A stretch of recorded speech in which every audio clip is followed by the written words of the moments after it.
Godina Harargee lixaa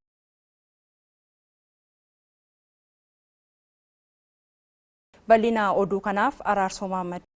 Godina Harargee lixaa aanaa shanan dhugootti yakkoota daa'immanii fi dubartoota irratti raawwataman hambisuuf abbootii amantaa, afooshaa fi dubartoota gandoota aanichaa keessaa walitti dhufan waliin mariin kan taasifame yoo ta'u, akka aanichaatti daa'imman dhalanii gatuu, reebuu fi fuudha irratti fuudha raawwachuun kan mul'atu ta'uu hoogganaa waajjira poolisii aanaa shanan dhugoo Inspektar Olaanaa Ashabbir Gazzaany sirna kana irratti ibsaniiru.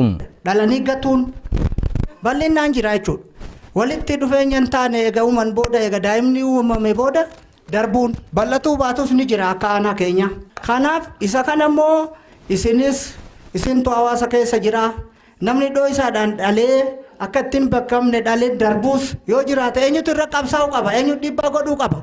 Dursa hunda dura dhiira dura isin jechuudha. Marii kana irratti kan argaman itti gaafatamtuun kutaa olaanaa dhimma daa'immanii fi dubartootaa qajeelcha poolisii godina Harargee lixaa Inspektar Sablee Alamaayyoo fi kutaa xiqqaan gurmaa'insa tajaajila poolisii hawaasaa Inspektar Gargaaraa Darajjee Shifarraa daa'imman kan miidhaman fira dhiyoodhaan ta'uu hubatanii kunuunsuu akkasumas aadaa fi duudhaa gama kanaan cabaa jiru bakkatti deebisuuf hundi tumsuu akka qaban dhaamaniiru.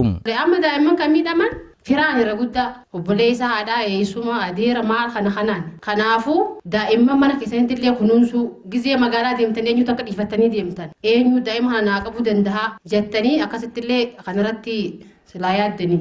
Wanta rabbi biratti hin jaalatamne wanta nama biratti hin jaalatamnetu dubartii fi daa'imman irratti hojjetamaa jira waan ta'eef amantaa keenyaatu cabaa jira. Amantaan dhala namaatiif kabaja qaba. Aadaa keenyaatu cabaa jira. Aadaan dhala namaatiif kabaja qaba.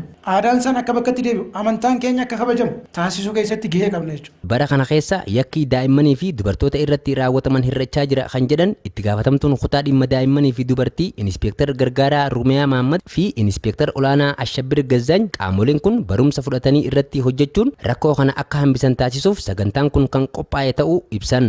Iddoolee yakki itti raawwatu hunda geenye hubannoo bal'aa kaninee kurmaanuma kanaaf fi waggaa dabre gool cinaa qabnu yakki haalaan xiqqaatee jechuu waggaa kana keessa akka aanaa keenyaatti akka dhabamu taasisuuf karoora qabna ammaas akkasumatti hojjechaa jirra jechuu. Qaamota kanaaf saaxilamoo ta'an irratti hubannoo kennuu balaaleffannaa akka gaggeessanii fi dhimma kanarratti beekumsa akka argatan gochuudhaaf qophiin guyyaa har'aa kanarratti xiyyeeffatee kan qophaa'edha. Haaluma wal fakkaatuun godinuma kana aanaa cirootti akkaataa yakka daa'immanii fi dubartoota irra gahan hambisuun danda'amu irratti leenjiin kan kenname yoo ta'u miidhaa daa'immanii fi dubartoota irra gahan cinaatti gochoonni aadaa fi safuu Oromoo cabsan gandoota aanichaa muraasa keessatti mul'achaa kan turan ta'uu hoogganaa waajjira poolisii aanaa ciroo Inspektar Olaanaa Mikaa'el Daanyee ibsuun isa kana hambisuuf mariin kun kan barbaachise ta'uu ibsaniiru.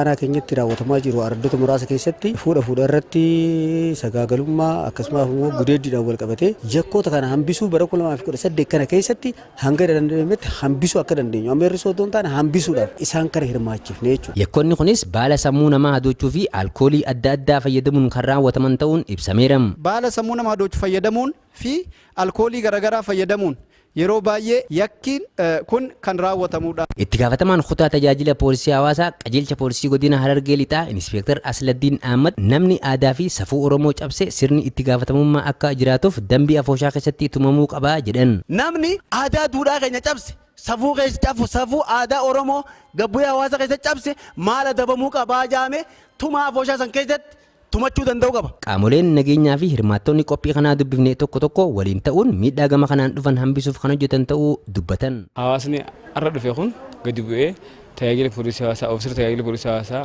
ganda jiru wajjin ta'ee yakka kana akka bifinuun dhaamsa dhahoodha.